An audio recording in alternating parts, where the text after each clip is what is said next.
నమస్తే అండి. నమస్తే అండి. ఇప్పుడు శ్యామలారెడ్డి గారు ఇప్పుడు వైఎస్ఆర్సీపీలో అధికార ప్రతినిధిగా పదవి అందుకున్నారు.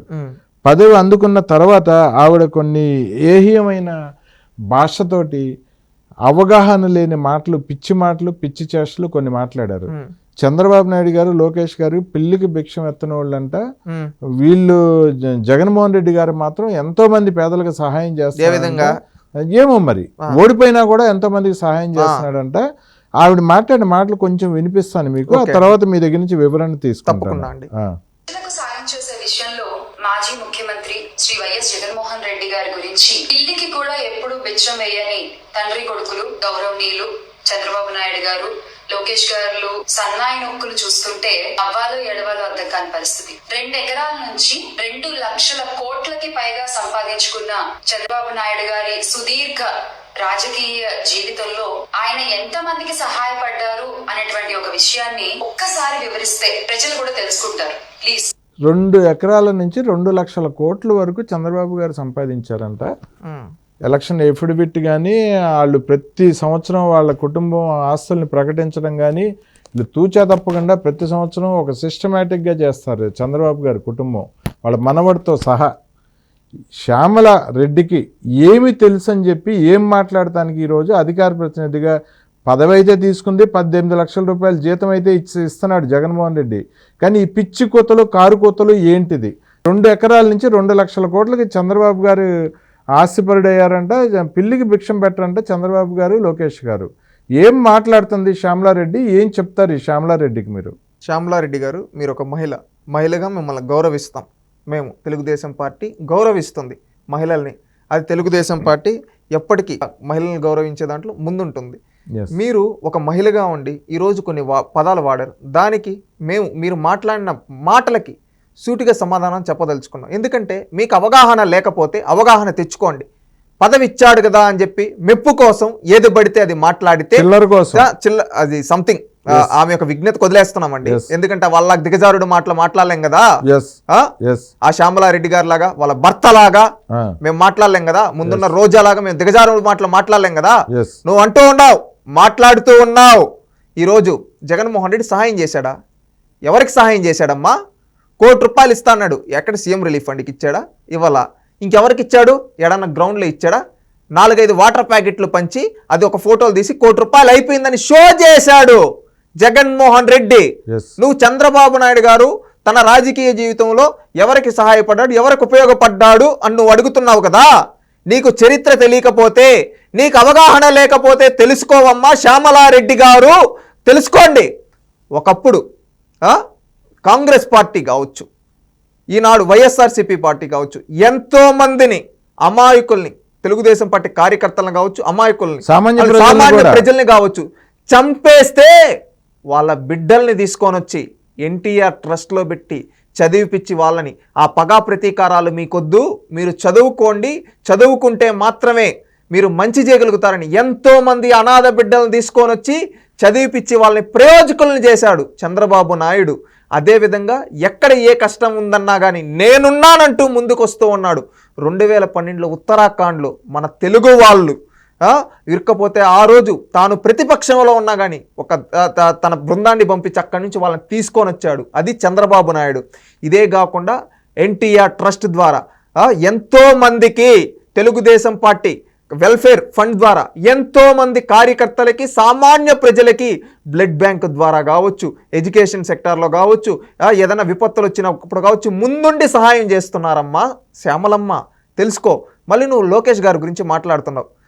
జగన్మోహన్ రెడ్డి ఏ రోజు పిల్లికి బిచ్చం వేసింది నేను చూడలా. కానీ లోకేష్ గారు తన పాదయాత్రలో అడుగడుగున ఎక్కడ ఎంతో మంది వస్తే తాను ప్రతిపక్షంలో ఉండి కూడా సహాయం చేసిన వ్యక్తి. ఈరోజు కూడా విదేశాల్లో మన తెలుగు వాళ్ళు కష్టాలు పడుతూ ఉంటే తాను స్వయంగా తన సొంత డబ్బులతో వాళ్ళని స్వదేశానికి తీసుకొని వస్తూ ఉన్నాడు. అదేవిధంగా అన్నా నేను ఫీజు కట్టుకోలేనన్నా, నా కుటుంబ పరిస్థితి నేను చదువుకోవాలి, నాకు ఉన్నత ఆలోచనలు ఉంటాయంటే తాను స్వయంగా చదివిపిస్తున్నాడు లోకేష్. ఎంతమందికి తెలుసు? కుడి చేతితో చేసే సహాయం ఎడమ చేతికి తెలియదు అంటారు. ఆ విధంగా వీళ్ళు ఎంతో మందికి సాయం చేశారు. చంద్రబాబు నాయుడు గారు, లోకేష్ గారు, భువనమ్మ, అదేవిధంగా నందమూరి బాలకృష్ణ గారు కావచ్చు, ఎన్నో సమాజ సేవ కార్యక్రమాలు చేస్తూ ఉన్నారు. కానీ ఏ రోజు వాళ్ళు మరో promote పక్క చేసుకోవాలి. పవన్ కళ్యాణ్ గారు కూడా అలాగే చేసుకెళ్తున్నారు. అందరూ చేస్తే ఎక్కడ వాళ్ళు ప్రమోట్ చేసుకోవాలా, వాళ్ళు చేస్తూ ఉన్నారు, ఇది మన బాధ్యత అని. జగన్మోహన్ రెడ్డి చెప్తాడు, ఎవడు కుదుద్దప్పుడు కూడా ఇస్తా అన్నాడు అంటండి, ఇప్పుడు వరకు ఇవ్వలేదు. ₹1 ఇస్తా అన్నాడు. ఇప్పుడు వరకు ఇవ్వాలా, ఇవ్వలా. ఇప్పుడు మొన్న ఇస్తా అన్నాడు, ఎవరికి ఇవ్వాలా? ఇది జగన్మోహన్ రెడ్డి చరిత్ర. తెలుసుకో శ్యామలమ్మ, ఎందుకు నాకు పదవి ఇచ్చారు కదా అని నోటికి ఎదుస్తే అది మాట్లాడితే ఎవ్వరు చూస్తూ ఉండరు. మీ జగన్మోహన్ రెడ్డి రాజశేఖర రెడ్డి పేరు చెప్తా ఉంటాడు కదా, ఒక ట్రస్ట్ పెట్టి ఉన్నా ఒక పిల్లన్నా చదివిస్తున్నాడా? సూటిగా అడుగుతున్నాం. అంతెందుకమ్మా, మీ పార్టీ కార్యకర్తలు చచ్చిపోతే కనీసం ₹1 ఇవ్వలేనోడు జగన్మోహన్ రెడ్డి. నువ్వు మాట్లాడుతూ ఉన్నావు, నువ్వు మెప్పు కోసం కావాలంటే జగన్మోహన్ రెడ్డి డబ్బా కొట్టుకో, అంతేగాని చంద్రబాబు నాయుడు గారి గురించి, నారా లోకేష్ గారి గురించి ఏది పడితే అది మాట్లాడితే, సోర్స్ లేని మాటలు మాట్లాడితే ఆంధ్ర రాష్ట్ర మహిళలు నిన్ను తరిమి తరిమి కొడతారు. అది గుర్తుపెట్టుకో. Yes. హుందాతనంగా మాట్లాడు, హుందాతనమైన రాజకీయం చేయి, అంతే. నిర్మాణాత్మకమైన విమర్శలు చేయి, అంతేగాని సోర్సు లేని మాటలు, సోర్సు లేని కథలు చేస్తే ఆంధ్ర రాష్ట్ర మహిళలు నిన్ను తరిమి తరిమి కొడతారు, గుర్తుపెట్టుకో. చంద్రబాబు నాయుడు గారు 2 ఎకరాల పొలం ఉన్న ఆసామి దగ్గర నుంచి 2 లక్షల కోట్లు సంపాదించారని చెప్పి శ్యామలారెడ్డి చెప్తుంది. శ్యామలారెడ్డి దగ్గర ఉందంటే ఆ 2 లక్షల కోట్లు. ఒకటి సూటిగా అడగదలుచుకున్నాం, నీకు చంద్రబాబు నాయుడు గారు చెప్పారా? ఇప్పుడు వీళ్ళు ఏంటంటే, ఒక వైఎస్ఆర్సీపీ పార్టీ కావచ్చు, ఆనాడు రాజశేఖర రెడ్డి గారు కావచ్చు, ఇలాంటివి ఏంటంటే ఎన్నో ఫేక్ ప్రాపగండాలు చేశారు, తప్పుడు వార్తలు, తప్పుడు ప్రచారాలు చేశారు. చంద్రబాబు నాయుడు గారు ఏంటంటే వాటికి వివరణ ఇవ్వరు, ఎందుకంటే కుక్కలు మురుగుతూ ఉన్నాయి కదా అని చెప్పి ఆయన మాట్లాడకపోవచ్చు. దాన్ని ఏంది వీళ్ళు అలుసుగా తీసుకొని ఎప్పుడు పడితే అప్పుడు మాట్లాడితే ఎవ్వరు చూస్తూ ఊరుకోరు. ఇప్పుడు చంద్రబాబు నాయుడు గారు 1978లోనే ఎమ్మెల్యే, అంటే రాజశేఖర రెడ్డి గారు కూడా అప్పుడే ఎమ్మెల్యే, చంద్రబాబు నాయుడు గారు అప్పుడే ఎమ్మెల్యే. అంటే ఆ రోజుల్లోనే ఎమ్మెల్యే, ఆ రోజుల్లోనే ఆయన. దాన్ని బట్టి మీరు అర్థం చేసుకోండి. 1978లో ఎమ్మెల్యే, 1980లో మంత్రి, ఆ తర్వాత ఎన్టీ రామారావు గారి అల్లుడు. అర్థమైందా? ఎన్టీ రామారావు గారు తన ఆస్తిని తన కూతుర్లకి, కొడుకులకి అందరికీ సమానంగా పంచారు. అవును. అదేవిధంగా చంద్రబాబు నాయుడు గారు 1990లోనే తాను ముఖ్యమంత్రి కాకముందే హెరిటేజ్ అనే సంస్థను స్థాపించాడు. అంటే చంద్రబాబు నాయుడు గారు ఒక్కొక్క మెట్టు ఎక్కుతూ అంచెలంచెలుగా ఈరోజు ఈ స్థానానికి వచ్చాడు. అంతేగాని ఓవర్ నైట్ రాజశేఖర రెడ్డి కుటుంబం లాగా ఓవర్ నైట్లో అవ్వాల. 2004లో నా ఇల్లు అమ్ముకుంటా అన్న రాజశేఖర రెడ్డి 2009కంతా కొన్ని లక్షల కోట్లు ఎలా సంపాదించాడు? సూటిగా అడుగుతూ ఉన్నాం. చంద్రబాబు నాయుడు గారు ఈరోజు హెరిటేజ్ గురించి మాట్లాడుతున్నారు కదా, హెరిటేజ్ 1990లో పెట్టిందండి.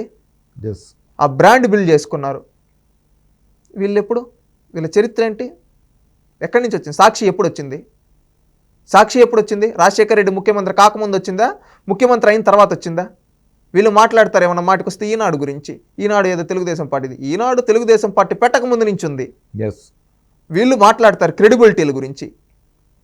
నోటికి వస్తే ఏదొస్తే అది మాట్లాడడం కాదు. చంద్రబాబు నాయుడు గారు ఒక్కొక్క మెట్టు ఎక్కుతూ ఈరోజు ఈ స్థానానికి వచ్చారు.